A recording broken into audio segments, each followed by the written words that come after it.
देखो पहले पार्ट से पेज नंबर 5 पर 3 क्वेश्चन दिए गए। पहले पार्ट का नाम क्या है?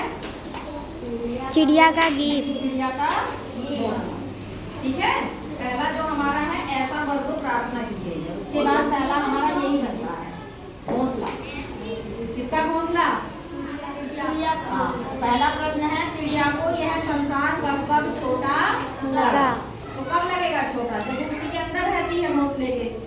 जब चिड़िया अंडे देती तब, जब वह घोंसले में आई, ठीक है, अंडे में थी तब तो उस अंदर ही थी तो लगता था बस यही संसार है।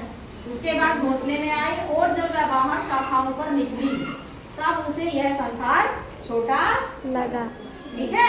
दूसरा है खुले आकाश में उड़ते समय चिड़िया ने क्या क्या देखा। जब खुले आसमान में क्या क्या दिखाई देता है बताओ? कुछ दिखता है तुम्हें खुले आसमान में? क्या दिखाई दे रहा है चारों तरफ? क्या क्या दिख रहा है?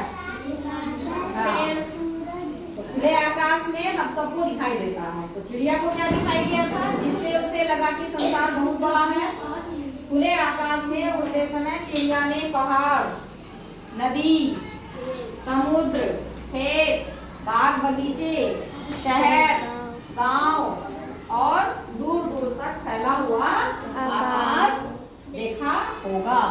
यह सब देखकर उसे लगा कि संसार बहुत बड़ा है। क्या क्या देखा था? क्या क्या देखा था? पहाड़, नदी, समुद्र, खेत, बाग बगीचे, गांव, शहर। गांव दूर दूर तक सब फैले। जब आकाश में उड़ रहे हैं तो दिखाई देगा ही। ठीक है, आगे समझ में प्रश्न। तीसरा प्रश्न है प्राय सुबह शाम पक्षियों की चहचहाहट सुनाई देती है, ऐसा क्यों होता है? चहचहाहट सुनाई देती है, आवाज निकलती है ना, चहचहाती रहती है, बोलती रहती है।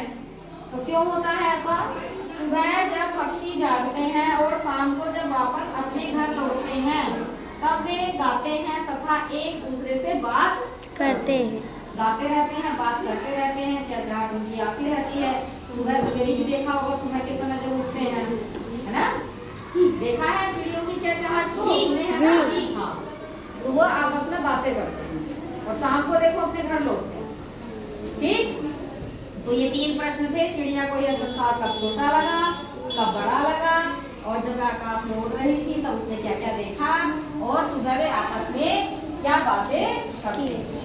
तो सुबह में और शाम में जब वो अपने घर को लौटते हैं तो वो आपस में बातें करते रहते हैं और वो हमें लगता है कि वो चहचहा रहे। ठीक है, आगे समझ में तीनों प्रश्न? जी। क्यों, कोई समस्या है? चलो